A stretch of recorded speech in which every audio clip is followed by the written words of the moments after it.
বই বেরিয়েছে, মুখবন্ধে গুরুমা লিখছেন। আমাদের ইসকন একটা বৃহৎ সংস্থা, আর আমাদের অনেক প্রচার রয়েছে, গীতা কোষ হয়েছে, আমার ছাত্র সমাজ রয়েছে, এরকম বিভিন্ন প্রচার রয়েছে।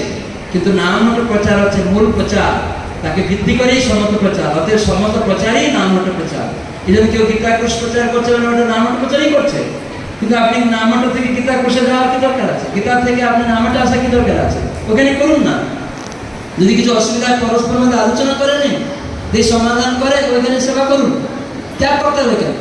এই মনোবৃত্তিটা তৈরি করতে হবে। সেই জন্য যেখানে মন্দির আছে সেখানে পাশেই সবাইকে যাওয়া প্রয়োজন। এটা আমাদের অথরিটির আইন, এটা জিবিসির রুল। আমাদের যে ইসকন যে জিবিসি এবং আমাদের যে ব্যুরো রয়েছে তাদের এই মানে শিক্ষা ধারা কিভাবে সব ভক্তরা মিলেমিশে চলবে। প্রভুপাদ যখন অন্তর্ধান হবেন অপ্রকট, তিনি তিনটি